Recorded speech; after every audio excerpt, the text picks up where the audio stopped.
Hi అండి, welcome back to my channel. Please subscribe. ఈరోజు నా డైలీ రొటీన్ ఏం చేస్తున్నానో చూపిస్తున్నానండి. వంకాయలు కట్ చేసుకున్నాను కూర కోసం. ఈయన లేట్గా వచ్చారు రథం చేయించి. పక్కన అయితే ఒక ఇడ్లీ పిండితో చిన్న రొట్టెలా వేసాను. నూనె ఆల్రెడీ హీట్ ఎక్కింది కాబట్టి అందులో వంకాయ ముక్కలు అయితే వేసేసాను. ఈ లోపల ఇవి అవుతూ ఉన్నాయి. ఒకసారి మళ్ళీ వెళ్ళాట ఒకసారి కాలిందా లేదా అని చూసుకుంటున్నాను. నేనైతే ఒకటి చాలు, నాకు ఇంకా లేట్ అయిపోయింది. అప్పటికే 11 అయిపోయింది, చాలు అని చెప్పారు. ఈ లోపల అయితే వంకాయ అయితే వాటర్ అది వేయకుండానే ఆయిల్తోనే కొంచెం మగ్గ పెట్టేస్తున్నాను నేను. ఇందులో లైట్గా అయితే నేను సాల్ట్ అన్నది యాడ్ చేస్తున్నానండి, ముక్కలు కలర్ అది ఇది అవ్వకుండాను. మరి గమ్మునైతే మెత్తపడతాయి కాబట్టి దీంట్లో అయితే కొంచెం సాల్ట్ అనేది యాడ్ చేసేసాను. అటు ఇటు కొంచెం కలిపేస్తున్నానండి. ఇంకో పక్కన వచ్చేసరికి తోటకూర మజ్జిగ పులుసు కోసం తోటకూర ఆల్రెడీ కట్ చేసేసి కడిగేసి పెట్టుకుంటున్నానండి. పక్కన వాటర్ వేసేసాను. అందులో అయితే తోటకూర వేసానండి, ఒక పెద్ద కట్ట. ఎలాగో మేము 6 మెంబర్స్ కాబట్టి మాకు సరిపోతుందని ఆ క్వాంటిటీలో చేసుకుంటున్నాను నేను. ఈ లోపల వంకాయ కూడా ఆల్మోస్ట్ మగ్గిపోయి వచ్చేసిందండి. ఇది కొంచెం అటు ఇటు అనేసి మనం కారం అది వేసేసుకుంటే సరిపోతుందండి. ఇంకా వేరేగా అయితే మసాలాలు అవి ఏమి వేయట్లేదు, ఓన్లీ కారమేనండి, ఉప్పు కారం. లైట్గా అయితే ఇందులో నేను ఇది వేస్తున్నాను, శనగపిండి వేస్తున్నాను నేను. అంటే నేను చెప్పాను కదా వంకాయ శనగపిండి కూర అంటున్నాను కదా, సో ఒక 1/2 స్పూన్ వేసానండి, ఎక్కువ కూడా కాదు.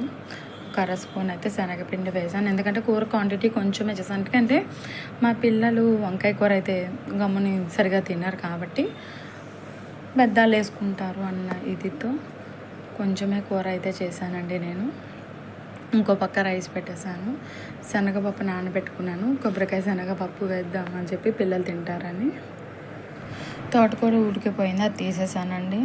అన్నం రైస్ అయితే అయిపోయింది. టోటల్ 6 మెంబర్స్ సరిపడా అయితే నేను రైస్ అయితే కుక్ చేసేసుకున్నాను. అదైతే అయిపోయింది. పక్కన మజ్జిగ పులుసు కోసం గిన్నె పెట్టేశాను కదండి, దాంట్లో కొంచెం అయితే ఆయిల్ వేసాను, శనగపప్పు మినప్పప్పు ఆవాలు వేసాను. ఇవి జస్ట్ కొంచెం అలా వేగుతూ ఉండగానే మిగిలినవి కూడా వేస్తున్నాను అండి. ఎవరి కారానికి తగ్గట్టు వాళ్ళు వేసుకోండి. మా ఇంట్లో మరీ ఎక్కువ కాదు, మరీ తక్కువ కాదు, మీడియంగా తింటారు కాబట్టి మా ఇంట్లో వాళ్ళకి తగ్గట్టుగా నేనైతే ఇందులో కారం అన్నది అయితే యాడ్ చేసుకుంటున్నాను నేను. కొంచెం పచ్చిమిర్చి, ఎండుమిర్చి, కొంచెం కరివేపాకు వేసానండి. ఇది ఫ్రై అవుతూ ఉంది. నాకైతే అసలు పెళ్ళైన కొత్తలో అయితే అసలు వంట కాదు కదా, మినిమం బేసిక్ కూడా రాదు నాకు. కానీ తర్వాత చాలా కష్టపడి అయితే నేర్చుకున్నాను వంట. ఇది శనగపప్పు చెప్పాను కదా, కొబ్బరికాయ శనగపప్పు అని, దానికోసం అయితే నానబెట్టేసుకున్నాను. అది పక్కన అయితే వాటర్లో వేసేసుకున్నానండి. ఎందుకు నేను చేసిన మిస్టేక్ ఏంటి తెలుసా, ఇక్కడ స్టవ్ వెలిగించలేదు నేను, తర్వాత స్టవ్ వెలిగించుకున్నాను. ఇందులో అయితే కనుక కొంచెం తోటకూర వడగట్టేసాను కదండి, అది అందులో వేసేసుకుని కొంచెం అయితే సాల్ట్ వేసుకుని ఆల్రెడీ ఉడికేటప్పుడు లైట్గా వేసుకున్నా. 2 స్పూన్స్ శనగపిండిలో చిక్కగా కాదు పలుచగా కాదు ఉన్న మజ్జిగ లాంటిది వేసుకున్నానండి. అది వేసుకుని కొంచెం కలుపుకున్నాను, అది ఇందులో వేసేసుకున్నానండి. ఇది కొంచెం చిక్కగానే కలిపాను కాబట్టి 1.5 కప్పు వాటర్ అయితే వేసానండి నేను. అంటే ఇంకా కొంచెం వదిలేసాను చూడండి, లాస్ట్లో వదిలేసాను కదా, దీన్ని కొంచెం బాగా కలిపేసుకుంటున్నానండి. ఇందులో చూసుకుని కొంచెం సాల్ట్ అది వేసుకోవాలి. నేనైతే కొంచెం ఉడికాక చూసుకుంటాను. నేనైతే మజ్జిగ పులుసులోకి కొంచెం ఆవ పెడదామని చెప్పి కొంచెం ఒక 1/2 స్పూను ఆవ వేసి అది కంటెక్కకుండా కొంచెం సాల్ట్ వేసి కొంచెం వాటర్ వేసేసి కలిపేసి పక్కన పెట్టుకున్నానండి. అయితే నేను ఇక్కడికి వచ్చాక కొంత వంట నేర్చుకున్న, ఫోన్లో మా అమ్మని నాన్నని అడిగి వంట నేర్చుకునేదాన్ని. మా నాన్న చెప్పేవారు అనమాట, ఏమనంటే చెప్తాను. ఈ లోపల ఇందులో అల్లం వేసాను, 1 ఇంచ్ అల్లం కట్ చేసి వేసేసాను, పసుపు వేసేసానండి. అలాగే ఇందులో కొంచెం కారం వేసాను.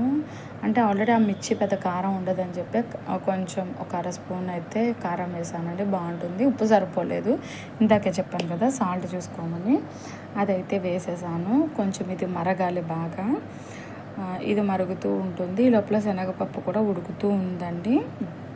అయితే మా నాన్న ఒకటి చెప్పేవారు, నేను ఇక్కడికి కాపురానికి వచ్చినప్పుడు, అమ్మ నీకు ఏదైనా సరే వంట రాదు అని అనకూడదు, చేస్తాను అని చెప్పాలి. ఒకవేళ ఏదైనా డౌట్ ఉంటే అమ్మకో నాకో ఫోన్ చేయి, లేదంటే మీ పిన్నత్త గారిని వాళ్ళని కనుక్కో అని చెప్పేవారు. అలాగే నేర్చుకున్నాను వంట అంతా. ఇందాకైతే కొబ్బరి అయితే ఒక ఫుల్ కప్ అయితే వచ్చేసిందండి, ఒక పెద్ద చెక్క అది. ఈ లోపల చూసారు ఇది కూడా బాగా మరిగింది కదా. ఇది కొంచెం అయితే చల్లారాక నేను ఆవన్నది కలుపుతానండి. ఇప్పుడు బాగా పొగలు వస్తుంది కదా, అప్పుడు కొంచెం ఇంత కాదు క్వాంటిటీ, క్వాంటిటీ కాదు కొంచెం అయితే దాని పొగలు అన్నవి తగ్గాక వేస్తాను. ఈ లోపల శనగపప్పు ఉడికిపోయింది కాబట్టి దాని పోపు కోసం మినపప్పు, ఆవాలు, జీలకర్ర వేసాను. ఇది కొంచెం ఫ్రై అయితే అవుతుంది. ఇది ఫ్రై అవుతుండగా నేనైతే ఇందులో కారం ఏం వేయను కాబట్టి మిర్చి అన్నది కొంచెం వేసుకున్నాను. ఒకవేళ మీకు కావాలి అనుకుంటే ఇంకా మిర్చి పేస్ట్ వేసుకోవచ్చు. నేనైతే ముక్కల్లానే వేసేసానండి. ఒక 10 మిర్చి, ఒక 2 ఎండుమిర్చి, అలాగే కొంచెం కరివేపాకు వేసి బాగా ఫ్రై చేసేసుకుంటున్నానండి.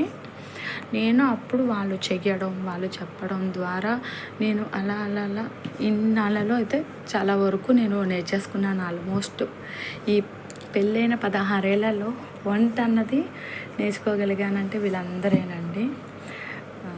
ఏదైనా ఉన్నా కూడా నాన్న కూడా చాలా బాగా వంటలు చేస్తారు. నాన్న చెప్పేవారు, నాన్న అంటే ఇలా అమ్మలు అలా అమ్మలు అని చెప్పేవారు. నేను ఈరోజు చెందగలుగుతున్నా అంటే వాళ్ళందరూ ఉన్నారు కాబట్టి నేను చేయగలుగుతున్నానండి. వాళ్ళందరూ చెప్పారు కాబట్టి. ఇది ఆల్మోస్ట్ అయితే మనకి కొంచెం మిర్చి అయితే బాగా వేగింది అనుకోండి, అది బాగుంటుంది కదా, దానికి కారం అన్నది వస్తుంది, టేస్ట్ అనేది వస్తుంది కాబట్టి ఇచ్చేసాను. ఇందులో అయితే నేను శనగపప్పు వేసేసుకుంటున్నాను ఇప్పుడు. ఇది కూడా ఒక 5 నిమిషాలు అందులో అటు ఇటు కలిపేసుకుని అప్పుడు వేసుకోవచ్చు. ఈ లోపల నాకు మజ్జిగ పులుసు అయితే ఆల్మోస్ట్ చాలా వరకు వేడి అయితే తగ్గింది, ఇంకా కొంచెం పొగలు వస్తున్నాయి, పర్వాలేదు. ఇప్పుడు చాలా లైట్గా నేను ఆవ పెడుతున్నానండి. ఒకవేళ ఎక్కువ కావాలనుకున్నారో కొంచెం వేసుకోవచ్చు, ఒక స్పూన్ ఫుల్. నేనైతే అంత వేయట్లేదు, లైట్గానే పెడుతున్నాను. ఇది వేసేస్తున్నాను. ఇది కొంచెం కలిపేసి పక్కన పెట్టేసుకుంటాను. కానీ ఎప్పుడైతే నేను వంట అన్నది నేర్చుకుంటున్నాను అప్పుడైతే అబ్బా ఎన్నిసార్లు చేతులు కాలేవో తెలుసా నాకు. ఒక కప్ అయితే కొబ్బరి వేసేసాను. ఇదైతే అటు ఇటు కలిపేసుకుంటున్నానండి. నేనైతే మిగిలిన వీడియోస్లో చెప్తాను ఎలా నేర్చుకున్నాను. ఫైనల్గా అన్నం, మజ్జిగ పులుసు, వంకాయ కూర, ఇక్కడ శనగపప్పు వేసిన కొబ్బరి, ఫైనల్గా నా కోసం అయితే చాలా అంటే చాలా లీగల్గా వెయిట్ చేస్తున్నాయి. అవి ఏంటో లాస్ట్లో చూపిస్తున్నాను చూడండి. నా కోసం మిగిలిన అంట్లు ఇవే నా కోసం ఎదురు చూస్తున్నాయి ఫైనల్గా.